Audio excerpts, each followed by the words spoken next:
Felix Rosenqvist on the outside in that smart stop Chevrolet for Arrow McLaren, right alongside pole sitter and the youngster Christian Lundgaard, and he's trying to hustle him a little bit, trying to hassle him, trying to intimidate him as they come to green. And Alex Palou in that blue and white Honda for Chip Ganassi Racing, the American Legion car, ready to go. Diving for pit lane is Benjamin Peterson, one of the rookies, but getting a terrific start is the pole man. Green. Christian Lundgaard got a flyer of a start, and Palou is going with him on the inside. A lot of cars protecting up against the concrete wall. Drivers right now, they fan out 5 wide, and it's Alex Palou challenging Lundgaard, but having to back out. Look at Jack Harvey. There's problems further back, though. Palou's in some trouble. He is stuck in the middle of that field. Graham Rahal looks like he's got damage to the right rear. A lot of chaos there in turn 1 and 2. We've seen it before, but everyone's still pointing in the right direction as they file through the 5-6 chicane. 2 wide. There's a car going wide. That's Stingray Robb. So Palou tucks into second behind the race leader. Harvey was really good there. Rosenqvist has been pushed back to 4th. Then his teammate. So 3 Arrow McLaren Chevys all in a row. Look at the black and yellow car there. Colton Herta making a move. That was David Malukas in the black, white, and red car. Here's McLaughlin. Malukas, I think, got into the side of McLaughlin. McLaughlin might have front wing damage. I'm surprised both those guys made it out. That was a ton of curb for David Malukas. Teammates here, Rossi and Award side by side. Good work. Rossi got around there, no problem. Stayed on track. Palou for the lead of the race on the opening lap. Alex Palou in the 10, the American Legion Honda, is going to lead the first lap of the GMR Grand Prix here at Indy. Let's see how long he leads it. Christian Lundgaard coming back on him. This is the primaries versus the alternates. Lundgaard versus Palou, and it's going to be the 10, the white and blue American Legion Honda into turn 1. So Rossi and Palou are on the move early, Kevin, as you'd expect. And Graham Rahal's good starting position, the best all year, goes away just like that. Must be a puncture. Looks like the car is okay. They're not going to change the wing, and he is back out going from alternates to primaries, but we got more trouble on the track. Big trouble amongst the teammates. David Malukas, Stingray Robb. What has happened to these 2 young guys? Well, look here to the right front of Stingray Robb. Looks, I think, askew. Looks over-cambered there.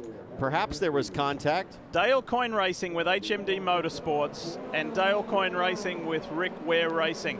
This is not meant to be a sight. 2 team cars stopped on just the 2nd lap of a race. They had qualified right near each other. Malukas in 20th, and Stingray in 22nd. So they would have started nose to tail. Let's see what happened here. Malukas on the outside of McLaughlin.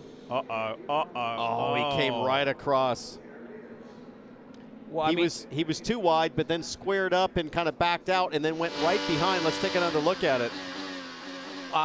He wasn't going to make the corner. That was a game of chicken between Romain Grosjean and Stingray Robb. The black, yellow, and blue machine there. Colton Herta on the inside of Marcus Ericsson. Kyle Kirkwood hits Will Power and turns him around. Will Power drove Kyle Kirkwood pretty wide at the exit there. Kirkwood on the grass makes it hard for him to control his car, and the 2 come together. You see the desperation in the moves from these alternate shod cars. And look, big defense now. Jack Harvey doesn't want to lose any more spots, but Pato O'Ward goes sailing by. That's primary tires to primary tires, so not the pace that Jack Harvey wants in this opening stint. And it wouldn't surprise me at all as we watch Harvey's onboard here. Here's a replay of Colton Herta, first of all. Down into turn 1, a big, brave, bold move. And look at Power. Drives Kirkwood wide. Kirkwood tries to stay with it, but there's no way you can control your car re-entering the track that way. Yeah, he's 4 wheels on the grass. There's really nothing he can do, and unfortunately the spacing and the timing. This is on board with Kirkwood. It all happens so fast. You can watch it in slow motion and think, oh, you could have done this or that. I wonder how race control will see that, because on one hand, yeah, Kirkwood came back on the track, but Will Power pushed him there. I mean, he absolutely took away 100% of Kirkwood's exit and drove him right onto the grass. Well, it is under review, as you would expect from race control. And we got some more leaders in the pits, Marty. Including Joseph Newgarden, who gained a lot of spots on the start, but now has started to fall back and saying, hey, the rear tires are absolutely going away.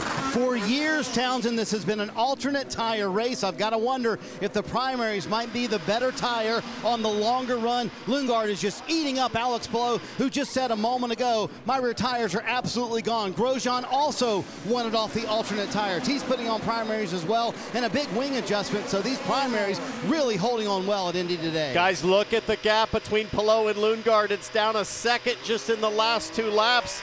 Things are starting to change. Lundgaard goes to the front because Palou is bailing on that red tire. Things are switching up before our eyes. What you thought was the right strategy might be changing on the fly. In the racing world, it's called the crossover point, where the primaries were working better than the alternates. Kevin, here they come. Multiple players on pit lane.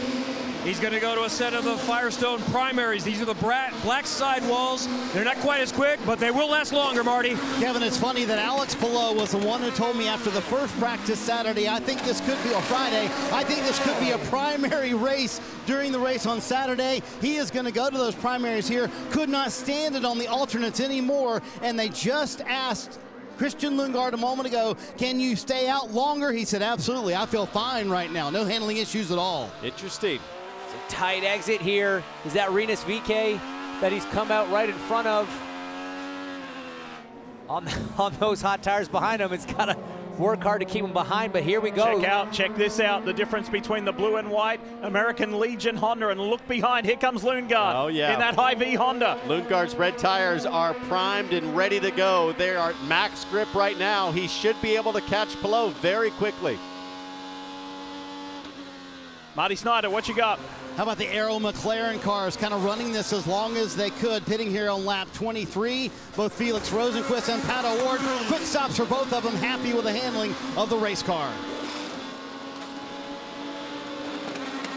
They'd like to make it that far, but they can't. They were hoping to get to 33, and then it was 2 more laps, and now it's collector light is on. We're coming in. Rahal will be in this lap. So now's the time to help your teammate. You definitely know you're not going to be able to stretch it, and what you're forcing Lundgaard to do here is burn up tires and allow Alex Palou to catch Lundgaard.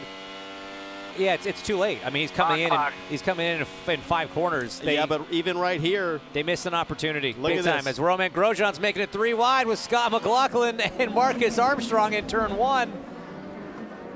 And that was a primary shot car on a set up on 2 cars on alternate. So already in this second stint, those cars on the alternate starting to fall back. And there goes Graham Rahal. That clears Christian Lundgaard. He's got 10 laps on that softer set of red tires. Palou has 12 laps on the harder black tire. It should be a pretty clean, straight-up battle here, Kevin. Up front there, Lundgaard and Palou keep going at it. And remember, we saw Marcus Armstrong, the teammate car to Palou, pass and unlap himself with Christian Lundgaard. So Lundgaard all of a sudden has gone from smooth sailing to choppy waters. I have to think he might come to pit lane right now. Well, Hinch, what was it? It was getting up near 3 seconds. Well, Lundgaard hanging on, but it does not look easy at all.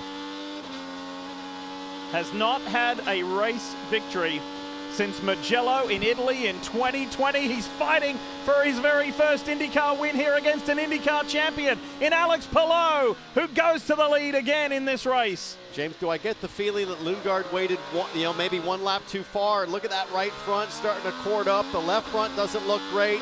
You see chunks of rubber flying off.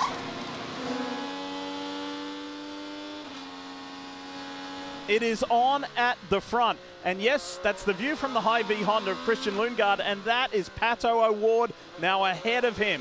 And this is brutal. If you're a driver like Christian Lundgaard, starting on pole today with a very strong car, but now you're on those worn out red tires, watching not only O'Ward pass and pull away, but Alex Palou now 7 seconds up the road and waving goodbye.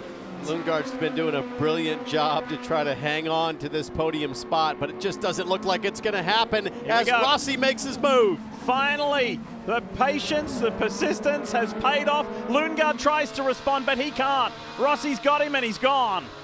Palou has now led 50 laps of this GMR Grand Prix.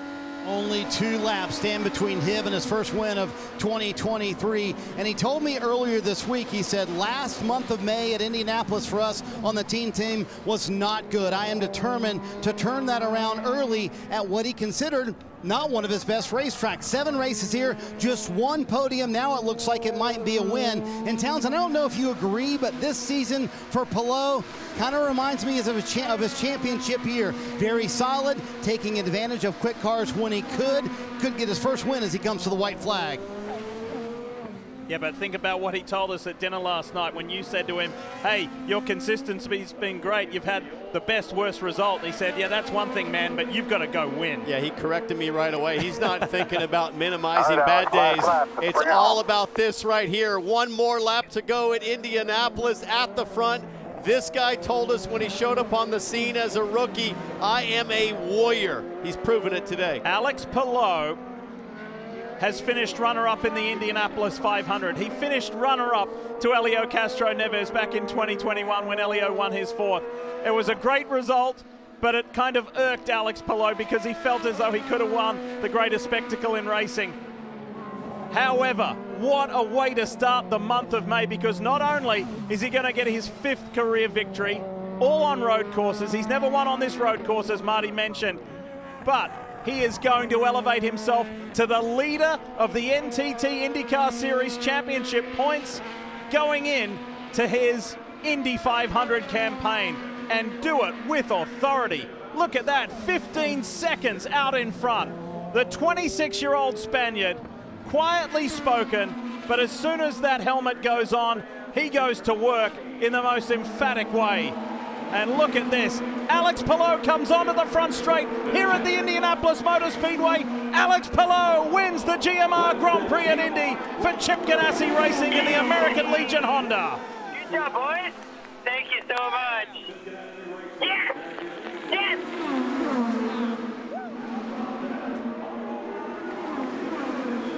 Hi folks, Lee Diffie from NBC Sports here. If you truly enjoyed what you just watched, you can get more news, interviews, and highlights by subscribing to the Motorsports on NBC YouTube page. You can get it all, so go for it.